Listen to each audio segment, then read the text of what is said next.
we're live. Yay, welcome everybody. Welcome everybody to Broadcast Team Alpha, where we bring you cutting edge conversations while exploring the quantum possibilities. It's the Wednesday show, and there's nothing too serious going on here. We are Broadcast Team Alpha. I'm Nori. My brand is Nori Love. I am graced by my co host, the rich and famous multi billionaire Aage Nost. Hi, Aage. Well, hello, hello. And the creative genius, Tom Schaefer. Hi, Tom. Howdy, howdy. And How's we everything there? good, Tom. It's good. We have a phenomenal guest that I'm going to tell you about in a minute. But first, I would like to invite you to connect with us. Connect with us on broadcastteamalpha.com. Of course, we're on Facebook, and you can join our YouTube channel, Broadcast Team Alpha. Hit the subscribe button. And if you would like notifications so you know when we go live, just hit the little bell. We sure do appreciate you supporting us by liking and sharing and telling your friends about us. And you may notice if you're in the YouTube channel with us right now, there's a new function called a super chat. So if you would like to support us with some green money energy, that's a way that you can do that. No matter what way you support us, we are so grateful for you and that you are here with us. And I'd just like to tell you a little bit about our guest. Our guest tonight is France Mouton Heady, and she is a life improvement coach who supports people in leveling the wellness of their body, mind, and spirit, leveling up the wellness of their body, mind, and spirit. France is an astronumerologist, right? An astronumerologist. She is also an Akashic Records practitioner. France is certified in other energy modalities. France is a speaker, a co-author of an inspirational book called Just Say Yes. And France is passionate about a toxic free organic living for both personal health and for the health of our precious Mother Earth. So, France, welcome. Thank you for being here with us. Oh, France, you're muted. Oops, Oh, you're there you muted. go. Hi. Hello. Hi. Yay. Mute myself. So thank you for inviting me. It's a pleasure to be here. I love to share about astronumerology. So Well, thank you. I'm very happy to be here. I know Aage has some questions or something to say here. Aage? Yeah, actually, this was a short notice here, and I was really happy to hear that France was going to come on because I know her because we both have been in one of your classes, Nori, Yeah. and I have a lot of respect for her. But I gotta say, I am totally out of my league on this one. I really don't have much of a clue. I'm the one that's going to be asking the crayon questions this time because I have an opinion of some of these things because I noticed that the astrological calendar that was here before the Julianic calendar, the Gregorian calendar, the Hebrew, and even the Chinese calendar. In fact, even the American Native Americans, they used the moon as the recording of passing of time. And I think numerology, that goes back to the astrological calendar in order to get the energy backing up or creating the effects that we get through the numerology principles. This is my opinion, and I really don't know what I'm talking about. Am I on to something here, Fran? Well, they say that astrology was the initial, the source of so many other not modalities, but different ways of getting information. And yes, it's very, very old. So a lot of the information comes from, the Chaldeans and ancient Egyptian numerologists and astrologers and so on and so forth. So it's very old, and it's something that, I started to study back when I was in my late 20s. So I studied for 7 years with an awesome teacher. We had classes every week, 52 weeks a year, Wow. never a break, and I never missed 1 week because Wow. Wow. it was so awesome.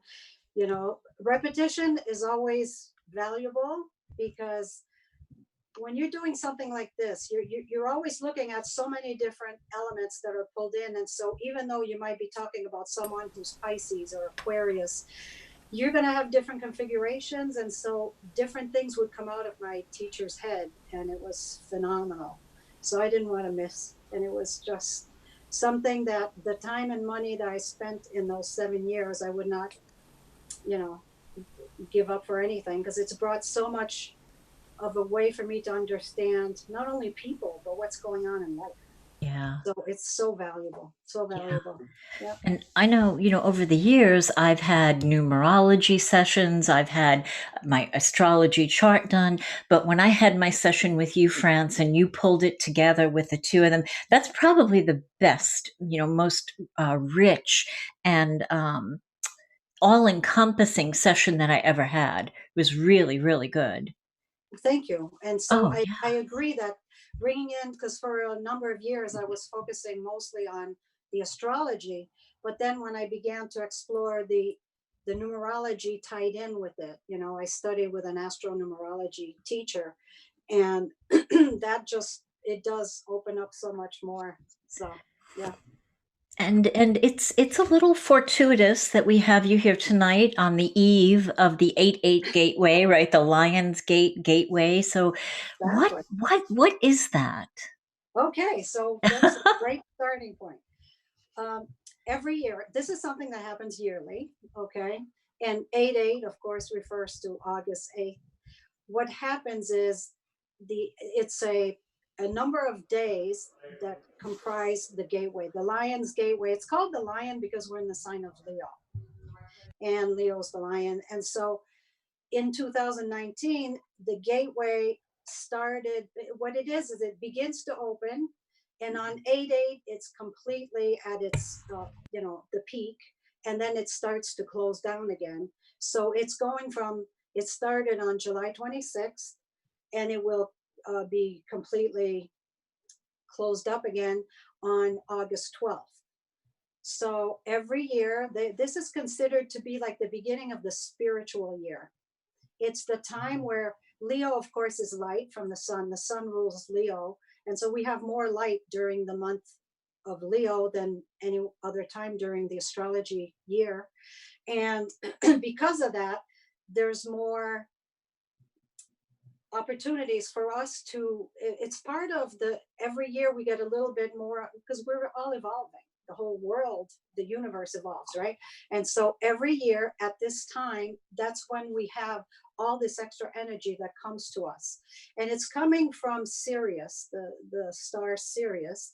And so that energy reaches the earth in this gateway at this time. And so there's DNA activations and all kinds of things that happen, and then it'll close up. And then I always like to say, like, in astrology, I'll refer to astrology a lot because that's what I do. We have two planets that are called the bridge planets. They're Jupiter and Saturn, and they're the bridge. They take us from the personal planets to the higher octave planets. And what they do is Jupiter expands and Saturn restricts. And that's the breath of life. And so we always have to have, we inhale, but we can't keep inhaling without exhaling. So that's repeated everywhere in nature. And so here with this time frame where we have all this heavy duty energy coming to us, we have to have time then to assimilate before we get another dose of it. Although in the last long time since, you probably remember the 2012, there was stuff going on in 2012 and so on. It's been kind of a long time where everything has been increasing. The energy has been coming fast and furious, not just at this time of year. We're just bombarded because it's time for a switch, for a big shift. And it's not just for the planet, but it's for each individual as well. So we're all going through it.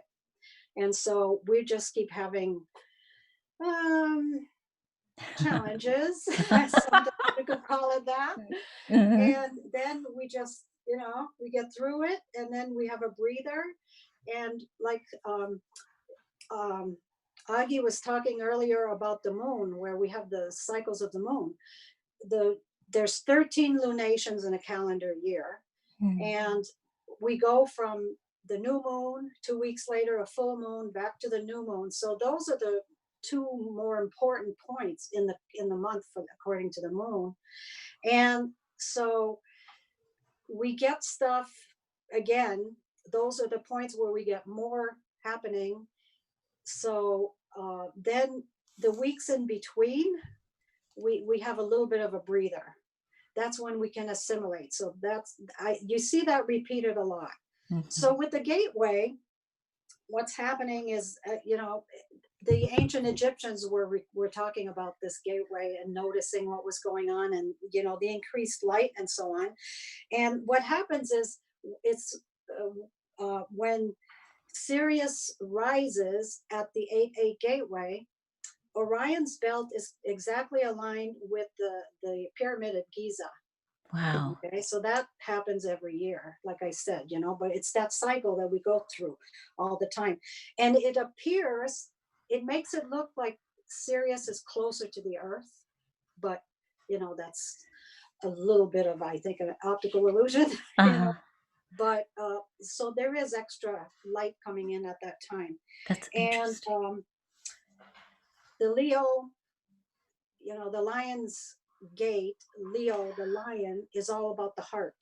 So Oh, this is the time of year love emanates and so on. And so what we're um, being guided and supported in doing, and sometimes the support comes in, like we're a little bit more, kicked in the behind, but it's mhm. nonetheless, it's trying to get us to um, that heart center. Every one of us is a different, unique representation, mirror. Tom was talking about mirrors a little before we started, but we all reflect a different part of the Godhead. And so it's up to us to shine our light. And that's what the goal is, that to get us to get to that point, so that we're more connected, more consistently, that Mhm. our everyday life be connected to our soul, and that Yes. we're living that more closely, more frequently. So that's part of what all this is all about. And Amazing. so Well, I know I've heard people talking about, some people have been looking forward to this, and some people have been buffering, or bracing themselves for it. well, every single one of us who's alive at this time wanted to be here at this time. And Exactly. we won if you can imagine, with all the souls that are around, all the ones who wanted to be here when the earth would go through this process, we won a lottery to be here. Yes. We've forgotten, of course, that we signed up for this, but this is part of the process. We're all contributing something to this whole effort of, bringing in, where when I do Facebook Lives a lot, and I'm constantly talking about, saying to people, connect with your DGS, I call it, divine guidance system. We Mm. all have it. It's just tuning into your heart, connecting, and getting guidance. And the guidance that we receive comes from up above, and it goes Yes. through our higher self, and it's there to support us. It's Yes. it's tailor made for us. So rather than to look for guidance, it's okay to seek external guidance for certain things, but I always remind people that if you go to somebody to give you some guidance, they're going to give you the guidance through their lens. Exactly. And so if someone is, I'll take an example of, I've had lots of conversations with my older sister, who's a Virgo, and she has an Aquarius daughter. And so there would be things when her daughter was a teenager and everything, and I'd say to her, here's this Virgo person who's like wanting to stay grounded and do things and whatever, and an Aquarian, it's Yeah. not going to be, you have to take those things into account.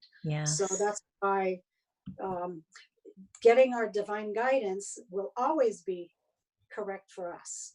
Yes. I And this is love what that. is this whole process right now, is wanting for us to get more um, connected with our divine, so with that we can be more authentic, be Mhm. true to who we are. Because for a long time, people Well, it's hard, you compare yourself to somebody else and whatever, and sometimes you just try to be somebody else. For many years, people would say to me, "Oh, you should be teaching astrology." And I'd say, "Oh, no, I can't do that because, if I compare myself to my teacher, Mm. who he had, besides astrology, he was also psychic and all these other things. And so I could never measure up to him. It would not happen. Mhm, mhm. However, I have so much that I can share with people who don't have any at all of this knowledge, and I can enlighten people. But that took me a number of years before I would dare to do something like that, because we compare ourselves and, we're our worst critics and all that kind of stuff. Absolutely. And now it's time for us to release all that, let it go. And, the things that don't serve us, this kind of thinking does not serve us. We need to just be, you know, serving other people with our gifts and whatever that, Yes. you know. Well, And I'm so happy you're sharing your gifts with us tonight. And you were talking about light, and you mentioned earlier about a band of light that goes through Aquarius and Leo. yeah. What is that? All right. I'm going to show you my beautiful. I'm very high tech. I have a little white Yay! board. Yay! So if we have, let's pretend that this here is the circle of, like the zodiac. Okay. Right? That's the whatever. Every year, the sun goes through all the different signs, right? And so there is. I'm going to. This is my approximation of Leo is over here and Aquarius is over here, if we're approximating in the Okay. houses. And so what happens is this is in the photon belt. If you are to look and research, there's something called a photon belt. And the Right. photon belt is extra light. And Right. so the two signs are Leo in the fifth house and Aquarius in the 11th house, okay, of an astrology chart. So when anything is transiting, if you're going through the sign of Aquarius or Leo, you're in this extra light, in this Wow. photon belt. There's extra light. The rest of the signs are considered to be in the dark. Interesting. And so this is again part of what we get, this little everything, you can scale it up or down. But if we look at, if you're familiar what's called the precession of the equinoxes, that brings us the ages. Okay, we've just left the age of Pisces and we're into the age of Aquarius. And the exact time is very hard to pin down because ages are over 2000 years, 2150 years approximately long. And so when that door officially closes on one and starts the other, there's different opinions on that. But for many, 2019, early of 2019 is when we are now officially in the Aquarian age. Wow. Some people think it's not going to happen for another several hundred years, but uh, I do believe that it makes sense that we are in the Aquarian age now for multiple reasons. One of which is that the planet that rules Aquarius is the planet Uranus. It's not Uranus for many Yes. people. Some people say Uranus, Thank not you. me. Uranus. My teacher was very adamant about that. So for me, There's a it's there's a street in my hometown where I grew up called Florianus. Okay, okay. it That literally sounds good. translates. Yeah, it literally translates to. But now that we're in the age of Aquarius, though, this is where, if you study native uh, cultures around the world, they all seem to have this 1,000 year of peace. Okay, what do you call it when there's a prediction or that's going to be coming? Okay, well, Uh-huh. that 1,000 years of peace is going to be during the Aquarian age. Ah. Aquarian age is 2,000 years long. Somewhere in there, there will be a 1,000 year of peace. We're Yay. not there yet. If we look around the world, we can see we're not quite Yeah. there yet. But the planet Uranus in its way of doing things. Uranus rules electricity. It rules astrology, numerology, all this kind of stuff. Okay, that's all under Uranus Aquarius. But the planet Uranus rules lightning. And so if we look at the way lightning operates, you never can tell where lightning will strike. Right. And so people who say that they can predict exactly what's going to happen under Uranus, they're delusional, because Uranus will always come out of left field. That's just the way it is, and it comes very suddenly. And for example, me being on tonight, it came under a very Uranus aspect. Right. Because Right. just last night, okay, Yeah. I found out I was going to be on today. And so, but that doesn't surprise me with my chart, because Interesting. the 10th house in your chart is your career or your position in front of the world, it's called. I have Aquarius on there. So Uranus is the ruling planet for that. So something just happened very quickly. It's like, oh, okay. When you reached out to me, you asked, could I be here tonight? I had the time. I had the choice of saying yes or no. And I said yes, because thank you. to do that. Well, you're welcome. But it just falls in line with the astrology and whatever. It made sense to me that, because after the fact, I ended up looking at charts. I did a couple of charts quickly to see when we first talked about it, and then last night, and then tonight at 8:00, what was going on in the heavens. It's very interesting. But back to the big picture, though. Yes. We're in the age of Aquarius now, and Aquarius is all about enlightenment. Light, that word light. The Uranus is like we have the sun, which brings light to the earth, and then Uranus is the higher octave. It's like beyond that. Okay. And like I said, in that very speedy action, the way that it acts and everything. But now for the next 2,000 years, this is the age that we're in. So what was happening in the last 2,000 years, which was Pisces, ruled by Neptune, which was being very spiritual and, whatever, that's gone. It's no longer what's happening. Now we're in the age of Aquarius. And so things are going to come at us fast and furious. Yeah. Not surprising. And Uranus, my teacher, his name is Lon. So I'll talk about Lon. Lon used to always say, Uranus will do things like, if we're in a rut and we don't get ourselves out of the rut that we should have been getting ourselves out of, but we just, we have free will, Uranus might come along and say, okay, well, you didn't want to do this, boom, it'll blow up the bridge that you needed to go over to do whatever. Right. Now it's not available to you anymore. That's the action of Uranus. Yes. So when sometimes the things that happen with Uranus, they're a little unsettling, and we have to get past that. But once the dust settles, it always brings us in a better place. Always. It's always to bring us to a better place. Aage? Yeah, I was wondering, when you saw that light coming through the zodiac calendar, where are we now in relation to that band of light?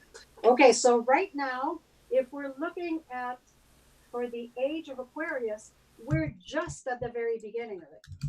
So just now for 2,000 years, we're going to be in the age of Aquarius here. See, the ages go backward. It's called the precession of the equinox. And so Pisces would normally, if you're talking about astrology in sequence, we have Pisces comes after Aquarius. But because the precession of the equinox, it goes backwards. And so the last 2,000 years or so was Pisces, with Jesus Christ, the avatar of the Piscean age. Before that, before Pisces, it was Aries. That's when the, cows were sacred for the ancient religions of, right? Before that would have been Taurus, not cows, the lambs. In the ancient Old Testament, they'd have lamb offerings or whatever. That's Aries, the sign Aries. Before that was the Taurus, that was the cows, and so on. So you can see we've just now finished with Pisces, the ocean is representative of Pisces. The ocean is so deep that you can't see what's at the bottom. And on the surface, unless there's a storm, but the surfing things can look pretty calm, but have, you know, lots of stuff churning down below. And a lot could be kept secret. There was a lot more secret stuff, secret societies. People had to belong to this group to get some, you know, anybody who wanted to learn how to do things. Nowadays, with the age of Aquarius, enlightenment for the masses, because Aquarius is the masses. It's no longer just for two little groups of people here and there and, you know, secret societies. Everybody has access to everything. How do we have that access? The internet. So the internet didn't happen overnight. You know, it's a sequence back like in, I don't even know what year the computer was invented, but you know, my first career when I came out of high school, I worked with computers. So back in 1969, I graduated in 69 and I took a course, and then I was first a computer operator, then a programmer analyst, all that. That's Aquarius. That's the computer age. But it was ridiculous. We have this big room with huge machines, and now you can have something on your wrist that does 10 times more. I learned on mainframes as well. I remember those days. Yeah, I did mainframe repairs. That's how I started off in the computer business, going to those big computer rooms. Yes. I'm sure you remember the big, was it the 3380 tape drives, all that stuff? Goodness, yes, Yeah, that's MVS, the big, I did 3270 controller maintenance. Okay. Well, I was a computer operator and then programming and doing designs for, you know, systems and stuff. But that was my first career, which was an Aquarius. You know, I told you I had Aquarius up there. It made sense. It was computer age. It was the latest thing, you know. And then, so from that, then slowly but surely, they got to the point where all of a sudden we're connected. People all over the world. When we're doing this, we could have people watching right now who are in Australia. That's what happens to me when I do my Facebook Lives. I've got people from here or there, you know, and it's fascinating. Well, that's Aquarius. That's what had to happen with the technology for the message of Aquarius, the function of Aquarius to bring awareness to all the masses. That's how it had to happen, you know? So, France, right now we're hearing a lot about, you know, darkness and light, and, you know, things are getting cleaned up, right? Things are getting worse before they get better. So, is that the transition between Piscean and Aquarian? Is that what's happening? Well, there's multiple things at play. So, if we're looking at it now, as we're talking, at the age of Aquarius, we're going to be here 2,000 years. So, you know, it's going to be a long time for us because we're not here very long. But in another, like the whole, for the ages, you know, going around is 26,000 years. Okay. Yeah. And so at 1250, they say, like if we're at the beginning of Aquarius now, in 12,050 years, we'll be at the beginning of Leo, okay? But like in 2,000 years now, we'll leave Aquarius and now we'll be going in what's called dark. It's not like we're in complete darkness, but we just don't have the amount of light coming in. And so what's happening in the meantime? In astrology, we have the sun and the moon. For the sake of easy talking, we call them planets just in talking, but we know they're luminaries, those two. But then we have all these other planets, and each planet has a different personality, different job. It's like if we're in a company, one person's function is to be the producer, somebody else is to be, you know, whatever, right? So of the planets that are in our solar system, the small little one that's been demoted, Pluto. Pluto is the planet of empowerment and transformation. Those are the two key words for Pluto. It rules the sign of Scorpio. Scorpio is like a very mysterious sign because it's the birth, death, rebirth process, you know, and it's like the butterfly, the caterpillar turning into a butterfly, that whole process, that's all Pluto stuff. So Pluto, as it goes through, it's the farthest, so it takes the longest for it to go through around the zodiac. Because like the moon 28 days. Okay. So every time the moon, every 28 days, the moon has done a full circle. Pluto, it takes 246 or 56 years. It's a long time. Wow. And so right now it's in the sign of Capricorn. It entered Capricorn in the year 2008, and it's going to be in Capricorn until I think it's 2024 or 25 that it will leave. That's a long time, because what Pluto wants to do is complete transformation. It does not want band-aids. Okay. Mm-hmm. Wherever it's going through, now the planets, they're going in the correct order. So before going into Capricorn, it was in the sign of Sagittarius. And Sagittarius is all about religion and, philosophy and publishing industry and so on. Those are the, the big players, areas that Sagittarius is about. So we know what's happened in the last, a while back, what was going on with the religions, with all the dirt coming up, and, because Pluto, stuff from down deep has to come to the surface to be transformed. Okay. Once that process happens, you get a transformation and you're empowered and so on. But the process of being there is not pretty. Yes. It's like, just imagine being in that cocoon where everything is, decomposed. It turns into mush, and then it reformulates. It comes back together in a beautiful butterfly in the end. Yes. But the process in between, we're in that process right now with anything that has to do with Capricorn. So what is Capricorn? Governments, any institution. So the education system, the banking system, all of those are under the, Pluto's going through doing its thing. Seriously, yes. Yeah, under great influence. Yes. And then the sign of Capricorn, the ruler of Capricorn is the planet Saturn. I told you it's one of the bridge planets. It's the one that constricts. It's the planet of discipline, the planet of, it rules the 10th house. The highest house in our chart is the Capricorn house, and Saturn's the ruler. And so for us to attain that peak, okay, because the mountain goat is the animal for Capricorn, and it wants to climb and get to the very top. Okay? Right. Capricorn, Lon used to say, Capricorn will step over dead bodies to get to where it wants to go. If it's on a mission, it's not going to be deterred. It is, And so we have Saturn, the ruler of Capricorn, is now in Capricorn again. It's in its own sign. And in January of 2020, Saturn and Pluto are going to be conjunct, meaning at the same degree in Capricorn.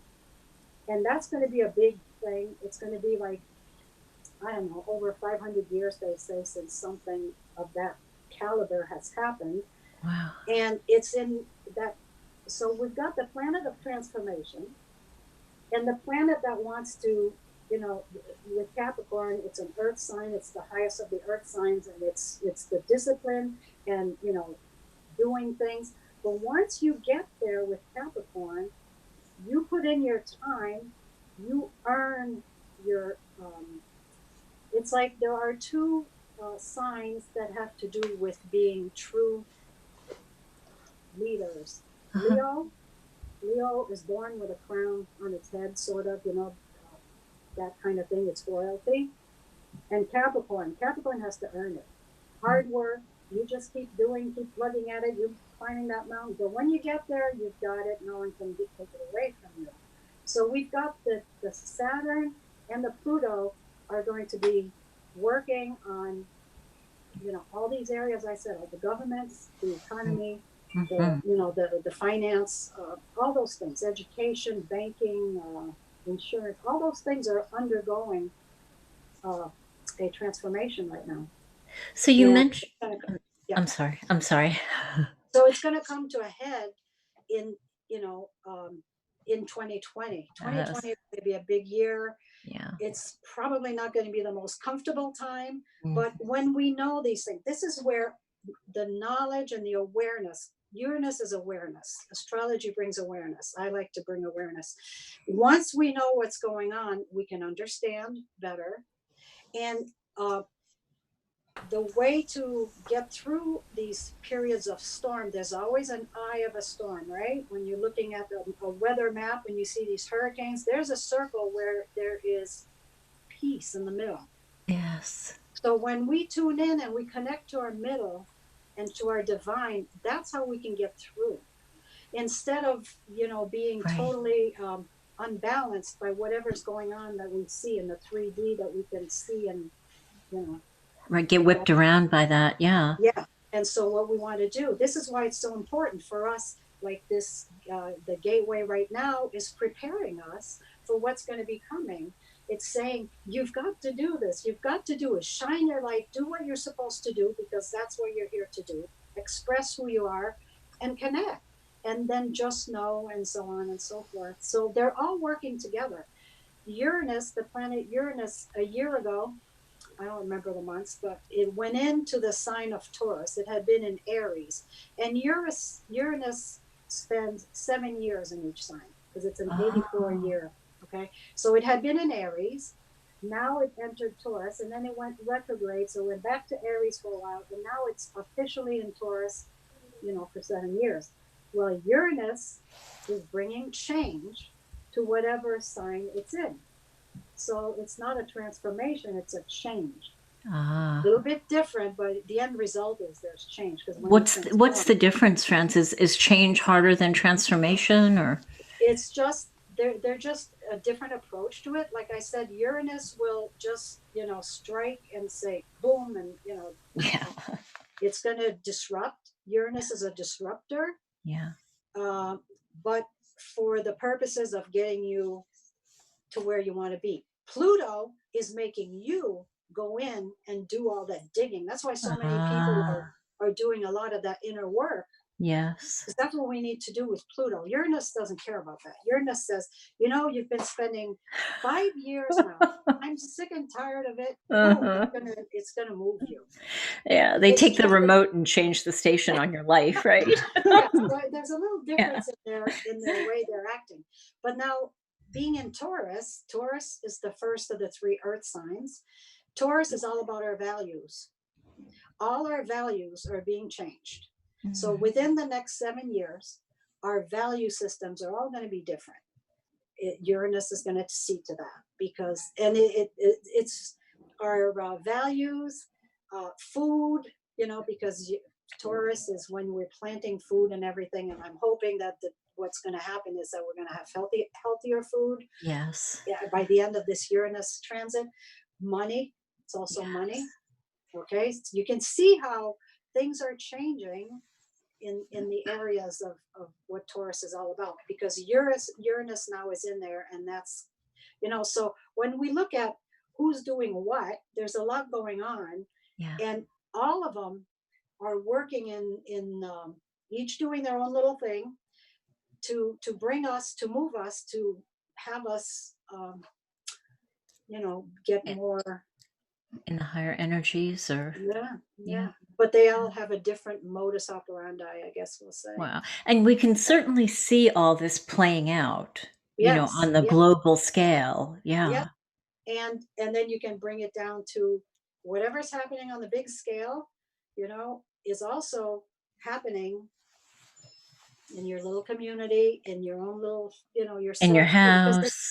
So that ripple effect, that if each of us can, get to the point where I think you put on, Aage, I saw it on your page, where, the person who got like little characters, and one comes in with yellow, meaning more light.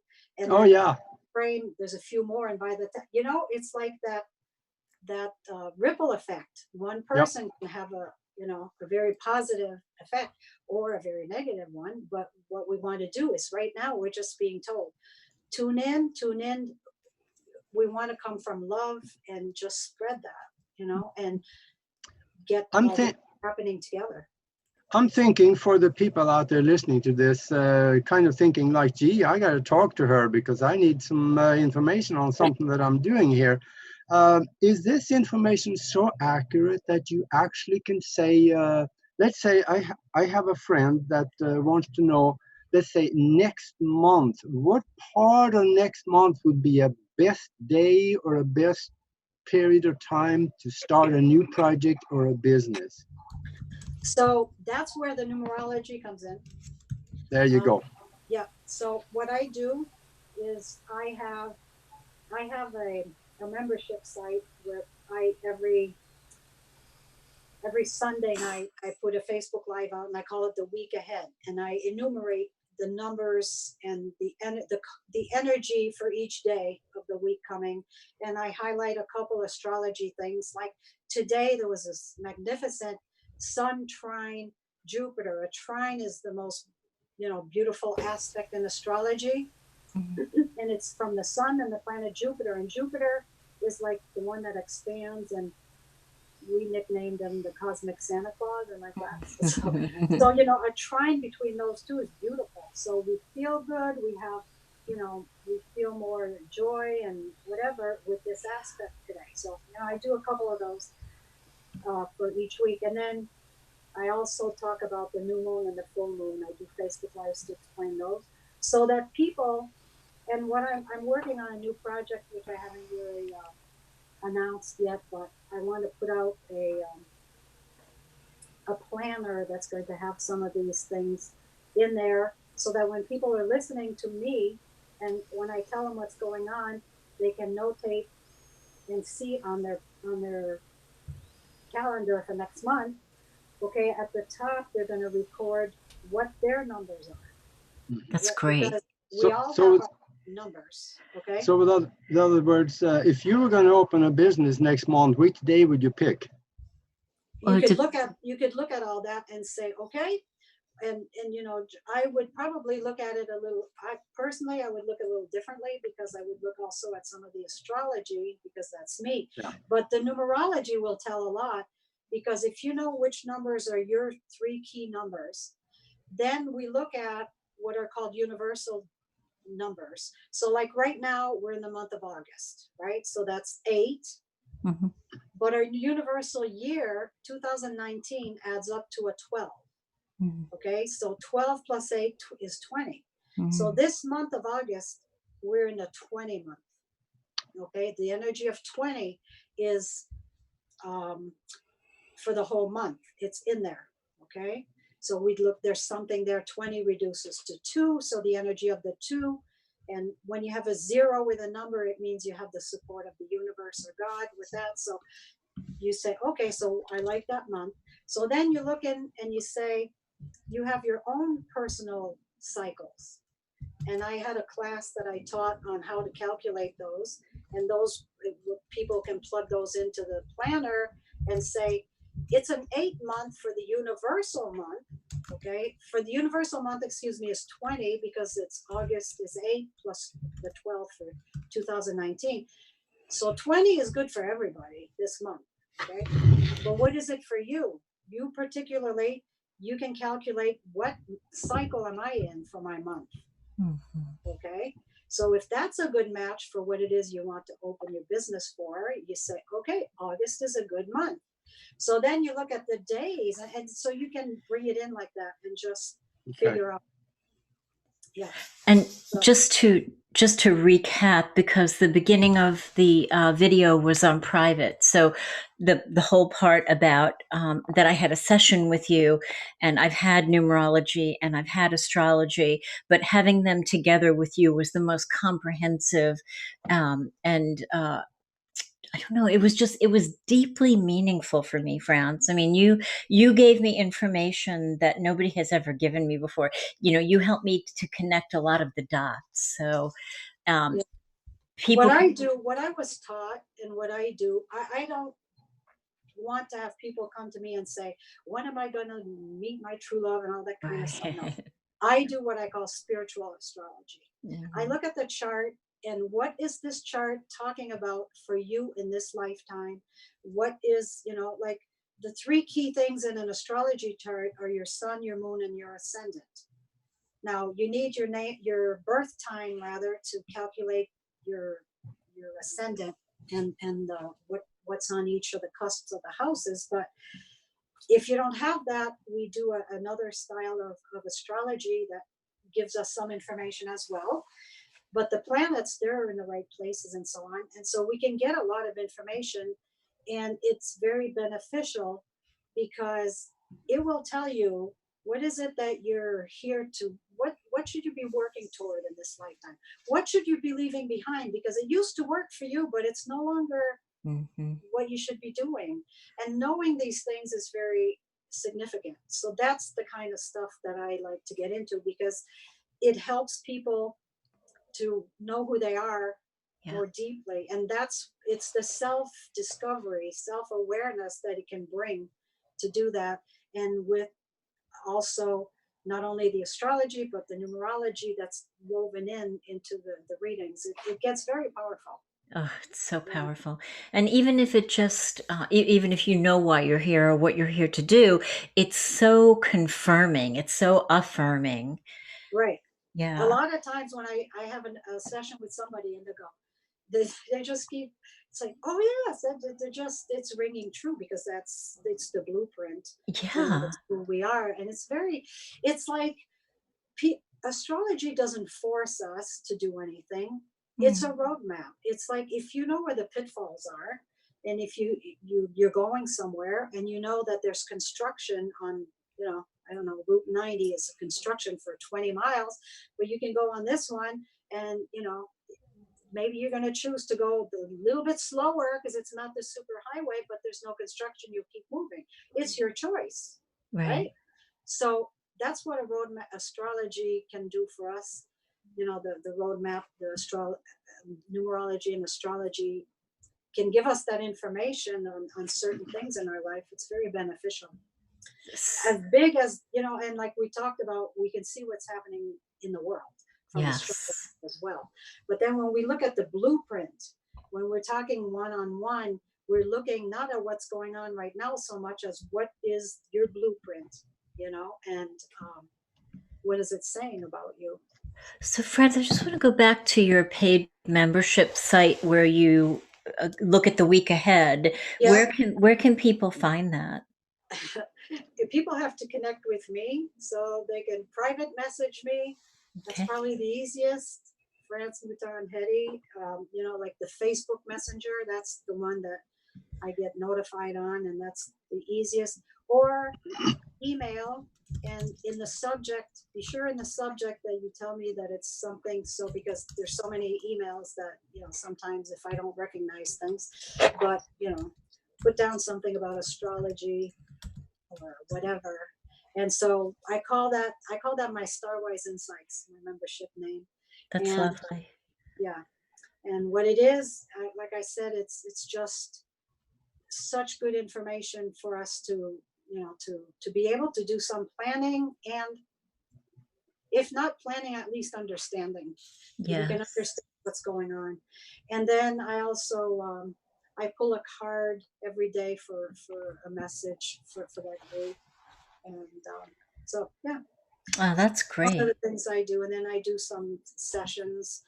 I'm an Akashic Records practitioner and all different things. So, friends, talk a little bit about the Akashic Records, because there's a lot of talk about it. What is it, and how does it benefit people to have a session regarding that? So, Akashic Records is like a recording of everything your soul has gone through. And the soul is eternal, so there's a lot of stuff there. And so we can just imagine that somewhere in the ether, that there's a little library for each of us.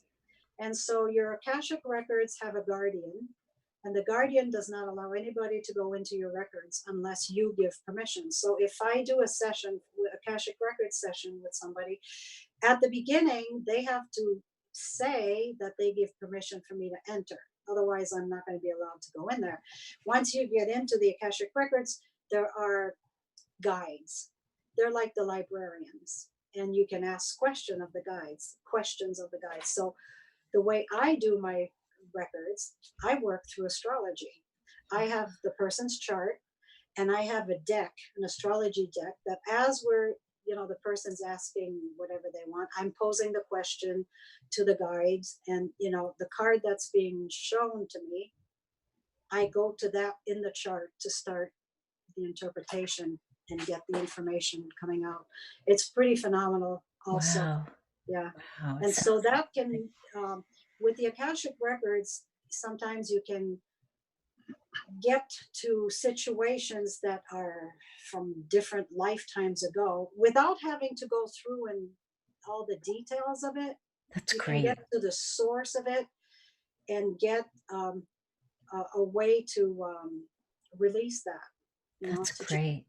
do a forgiveness or whatever might have to be done or whatever to handle. So it's used for a different purpose than just, but yeah. Say, France, Yes. for those that aren't familiar with what you're doing, you mentioned you're able to go into these Akashic records. What method are you using? Is this some sort of channeling? In its basics, tell people a little bit about that, how that works. The way that my certification was from the Akashic Records Institute, and we're given steps to go through to prepare ourselves and be able to go and connect. And like some people who do Akashic Record words are able to channel or whatever. I don't. Well, at least I don't think I do. Some people say, well, you do, but to me, I get my information comes through astrology. So that's why I start off with looking at a chart. I get the person's information. I do a chart. I don't go through and do the whole evaluation of the chart. I just need to see physically, like, this is a chart. Okay. I need to have this in front of me. And if when asking whatever the question might be, I get Scorpio. Well, then on this chart, Scorpio is right here. So I would look at what's going on and interpret from that, because that's my starting point. And from there, I can get, and I'm being given the information I need to convey to the person. Okay, so your method is to use this methodology you learned at the Akashic Institute. They mentored you in how to do. To get in there and be allowed to do it. And I've blended my astrology in there. Okay, I guess the part that's missing for me is you're doing something on paper and charts and methodology, but how is it connecting to what's ever out there in the cosmos, whatever dimension that is that these Akashic records are at? How are you connecting to that? You're connecting just because you're making a connection, and then information comes down. So I guess you would be talking about it's. Yeah. Okay, I'm really trying to understand. It's channeling, but I don't just sit there and close my eyes and get stuff coming out. That's not my way of channeling. Right. I do it through having these tools.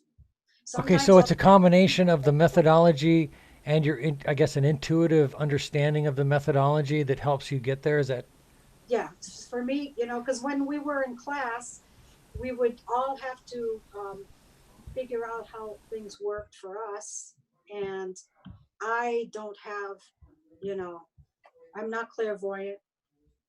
I don't hear, I have things that come into my mind, thoughts that come into my mind, but I think I don't, I second guess myself thinking, is this me just thinking this, or is this really, But you're intuitive Well, I'm just trying to understand. I'm not trying to be difficult. I'm just trying to understand it because for those, and I'm asking a question probably from a perspective of people who have no clue. Okay, what this is that you're doing, there is obviously some kind of a spiritual connection going on. I'm just kind of curious through this methodology. I'm fascinated by it. For me, it's like, wow. But I'm kind of curious if you're not, okay, then what is the methodology? Yeah, it's connecting and getting, being shown where to look. It says, okay, look there. That's where your answer is. So I start to look there, and from there I can, I can just interpret what's going on. Actually, And I do have one more. I'm also certified in wholeness energetics, it's called, and that is totally not anything woo-woo. This is like we do a conversation with. I'm going after when I pose the questions that I need to get to whatever, you find blocks and you release them and so on. You're working with talking to the subconscious mind, and the way to be sure you do that is through well, it's called muscle testing, but that's the wrong. It's energy testing. You've probably seen people put your arm up and you test, you try to resist and they push down. Have you ever seen people?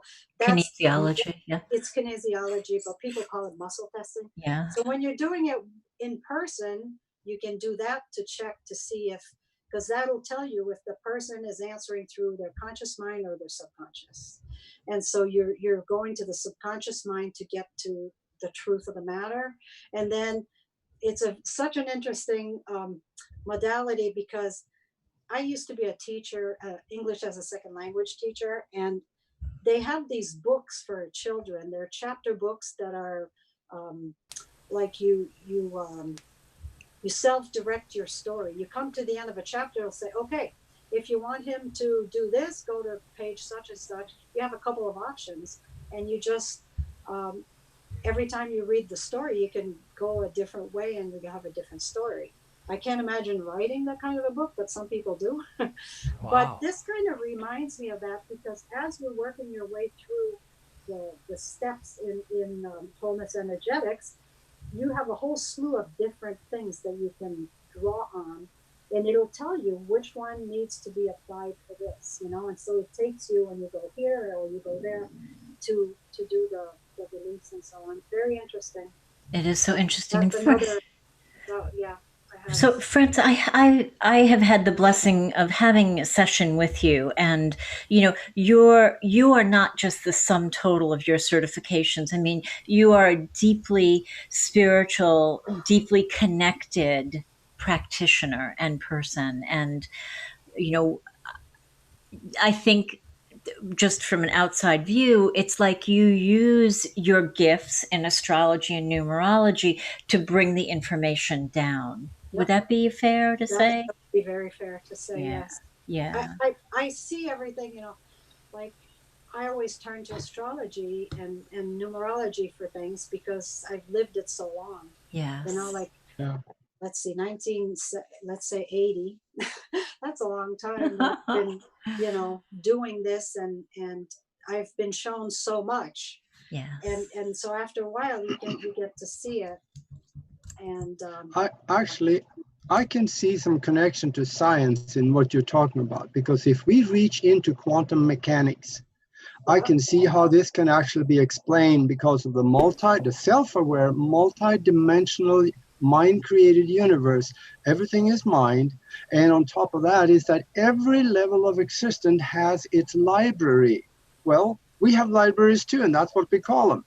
The astral world have libraries, and the higher spiritual realms, they have their own libraries. And outside of the physical, there's another place, not necessarily connected to time as we know it, but you go there and you make the connection to that reality, and the flow coming from that into your mind, which is one with that reality. So yeah, I can see how the science will connect up and actually kind of prove what you're talking about.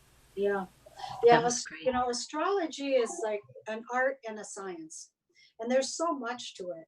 And it's what you see in the newspaper, that's a joke. It's like, Yeah.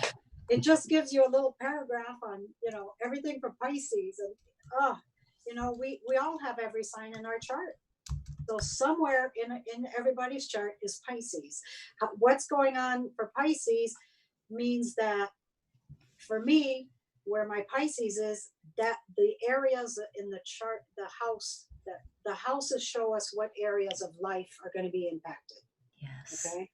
And so obviously someone who's got a sun in Pisces like you do, Aage, is going to be more impacted if it's a Pisces thing, right? Because you've got the sun there, But sometimes you've got somebody who they have the sun in a sign, but nothing else there. And they have 3 or 4 things in the next sign. And so that's going to be one that's called a stellium when you have 3 or more planets or luminary in a sign. That's powerful. So if you got 3 of them in a different sign and your sun is out there by itself over here, yep, that's your essence. You are Pisces, but maybe you have, all this Aquarius stuff because that's the sign before, and somehow, whatever. You have to look at the whole chart. You have to see the whole picture.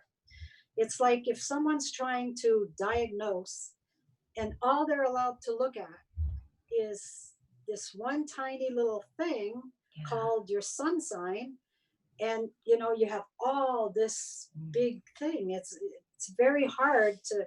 Sometimes you'll read it and you'll say, oh yeah, that makes sense for me today, but it depends. It depends if there's 30 degrees in the sign. So whatever that person that's writing the column, maybe they're looking at something that's happening in that sign, but it's in the first few degrees of the sign. Well, someone whose sun is at the end of the sign, it's not going to impact them until next week or whatever, and so so astrology is it's beautiful, it's complex, and you have to look at the whole thing to just be able to get a good assessment.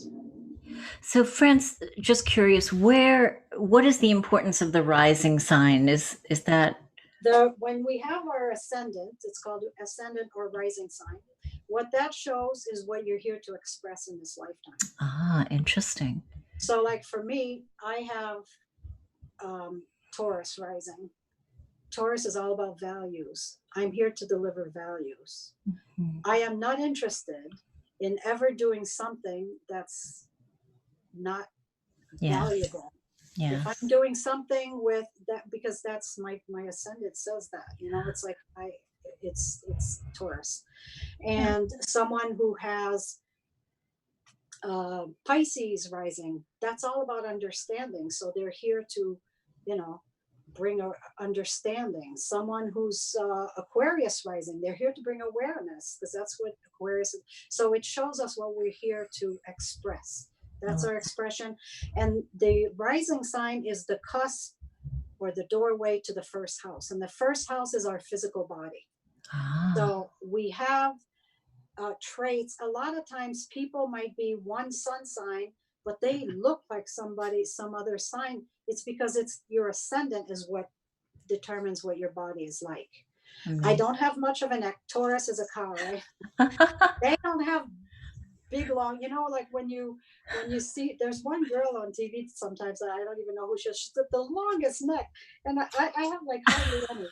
And I'm very solid, stocky, even though I've released 32 pounds recently. Yes, you have. Yes, and I'm Congrats. still but even at my smallest, like I had my 30, we just had our anniversary, and I put some pictures from when we got married. And I'm looking at that and I'm cracking up because, I was fairly small then, and I would love to be there again. But I'm looking, I have a picture of dancing, and I can see my arm. I don't have small, my muscles are not these little skinny whatever. I'm Taurus. I'm Taurus. Taurus is short, solid, and powerful. Yeah. Somebody else who's tall and lanky, well, that's possibly Gemini or something like that. It's not Taurus. That's amazing. That's amazing. So, that, as a matter of fact, that's how my chart got rectified, because the times that are recorded on our birth certificates are often wrong. Yes. When people are doing the delivery and whatever, and when they're all done, they're going to do the paperwork. So they'll look at the time and they'll record what's time is. Instead of the baby was born 16 minutes ago, but they're recording now. Right. So for me, the time that was recorded on my mom had the little card with a time, put me in Gemini rising. And my teacher said, no, that doesn't fit you. You're not Gemini, you're Taurus rising. So I'm at the latter degree of Taurus. I have all Gemini in my first house. So I've got a lot of that there, but the ascendant is not Gemini for me. Just he was able to rectify just from that.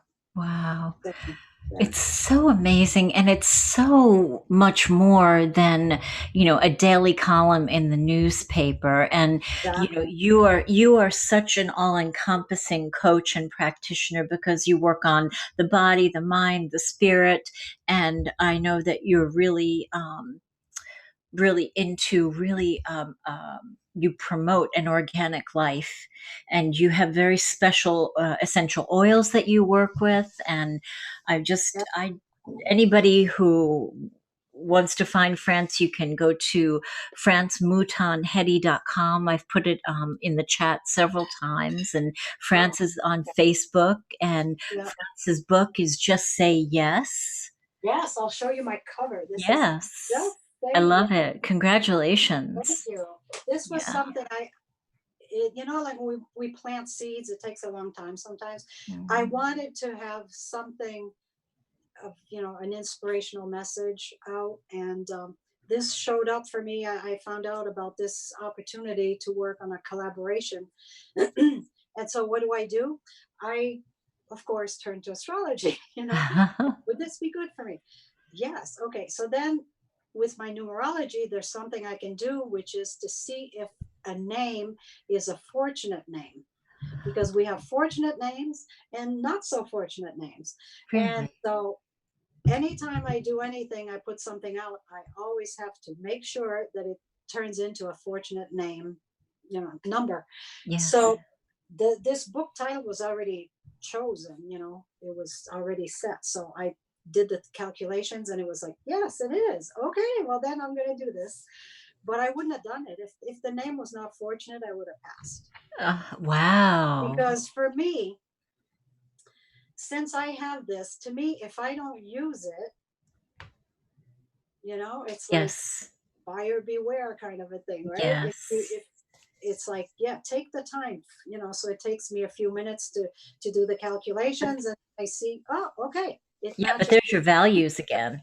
Yeah, Yeah, yeah. exactly. Oh my So, goodness, France. but anyway, so this is for entrepreneurs. It's 14 of us we all tell our story about, what we went through and whatever for each. We all had the same questions to answer, and so there's 14 different people's stories of entrepreneurship. So it's an interesting book. So if anybody, and you have to connect with me and tell me you want to get one, because it's not, it's private, whatever you call it, when you're doing it yourself. So I will sell you a book Self-published. gladly. Self-published. Thank you. Yeah. Beautiful. And so Thank again, you. and if people go to my website, I have not updated that. That is a little bit out of, there's some things in there that are a little bit old. They're still all about me and so on, but things that I do, but Yes. and yeah. So Thank you so I much. don't know what France. time.